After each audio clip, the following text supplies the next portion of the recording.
Você já ouviu falar do Monte das Bem-aventuranças? Nesse monte, 40 dias antes, Jesus tinha iniciado um jejum, né? Jesus passou pelo jejum de 40 dias, antes de ele dizer essas bem-aventuranças. Nesse monte, ele também diz uma nova legislação. Ele diz assim, tudo que vocês querem que os homens façam para vocês, façam para eles, né? Nesse monte, ele também fala, ouvistes o que foi dito, não matarás, eu porém vos digo, eu, o novo legislador, eu, o Filho de Deus,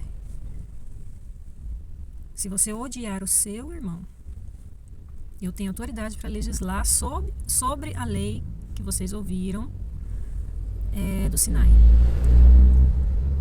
Se você odiar, se você xingar, você já está matando. Se vocês ouviram, não adulterarás, mas se você olhar com intenção impura, você já adulterou. Então, Jesus, ele é maior do que Moisés, né? Moisés havia dito no Velho Testamento, né? O Senhor vai mandar um profeta como eu. A ele ouçam, né? Por quê? Porque assim como Moisés havia trazido a lei, né, que foi dada para ele através de anjos, Jesus também trouxe uma nova legislação para a época em que pós o Messias ter vindo, né? Porque agora nós não estamos num povo onde a gente tem tudo controlado, com a mesma cultura, né? Todo mundo usando os mesmos tipos de roupa, o mesmo corte de cabelo, todo mundo com a mesma crença, a mesma religião. Não, agora o evangelho é para todo o mundo.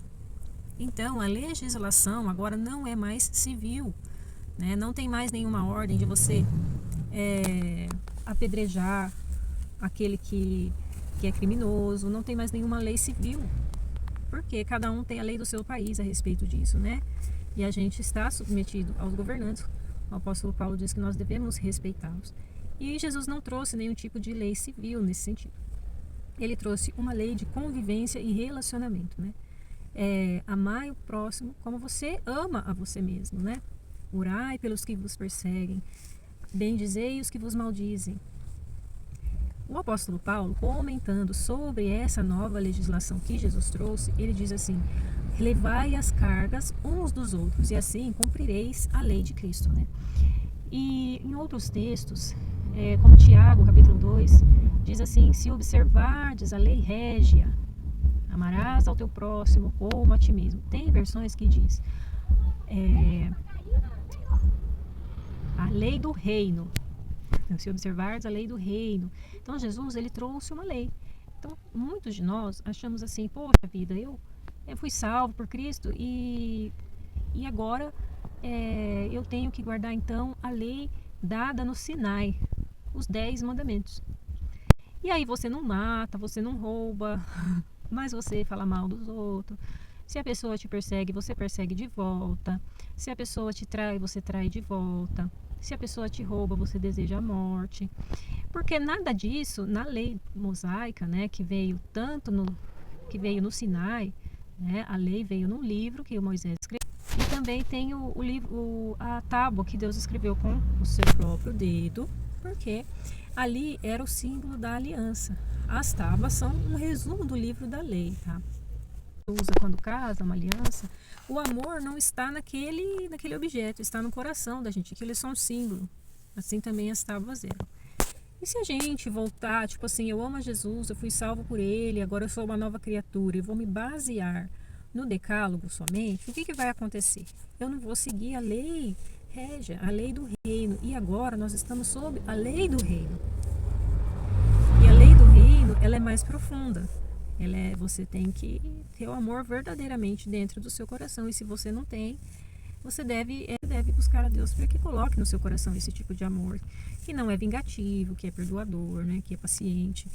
E através da conversão, você recebe o Espírito Santo, e o Espírito Santo vai produzindo em você, conforme você no seu relacionamento com Deus, todos os dias, nas suas orações, né, nos seus estudos sobre a Bíblia e tudo mais, o Espírito Santo vai trabalhando em você, né, nas suas experiências diárias, ele vai trabalhando para modificar o seu temperamento. Então ele vai te dando o fruto do Espírito, que tem amor, alegria, paz, paciência, bondade, fidelidade, domínio próprio, mansidão.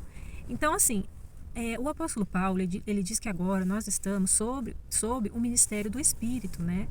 Que o ministério das letras escritas em pedras é um ministério de morte, porque a letra mata, mas o Espírito vivifica. A letra, ela simplesmente ela dá uma orientação seca e pronto, você acha que é só aquilo e fica de boa, e você não se transforma, né? Então, o ministério do Espírito é superior e é permanente, segundo o apóstolo Paulo. Por quê, gente?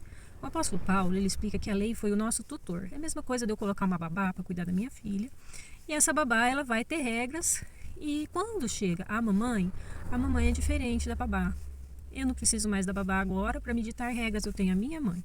Minha mãe chegou e ela vai legislar agora sobre a minha vida, minha filha, pensando, né? E quando a gente é adotado como filhos de Deus, no mundo atual de hoje, em diversos países, em diversos tipos de culturas, né? O nosso pai, ele se tornou nosso pai. Nós não somos mais servos de uma palavra fixa, de tal modo que, assim, se você não seguir aquilo, você está fora do reino, entendeu? Não é mais assim, porque nós já fomos adotados como filhos a partir do momento que recebemos a Jesus Cristo na nossa vida, né? Todos quanto o receberam, ele tornou-se, deu-lhes o poder de serem feitos filhos de Deus. Então nós somos filhos de Deus agora. Então, tudo que a gente faz é guiado pelo Espírito Santo. Então, assim, se eu seguir a letra da lei, eu não vou ter transformação de caráter, né? Sinai, o Monte Sinai, segundo o apóstolo Paulo, ele é representado por Agar. Agar foi uma mulher que Abraão teve, foi uma escrava de Sara, a mulher de Abraão, e a Sara deu a sua escrava para que pudesse ter um filho, o filho segundo a carne. O filho segundo a carne é o israelita, é o que tem o sangue. Mas ele diz que o filho, segundo a promessa, que é o filho esperado. Então, o apóstolo Paulo diz que os filhos do Sinai são representados por Agar. E o que Abraão fez com Agar? Abraão mandou embora. Por quê? Porque o filho da escrava estava perseguindo o filho da livre, que é a Sara.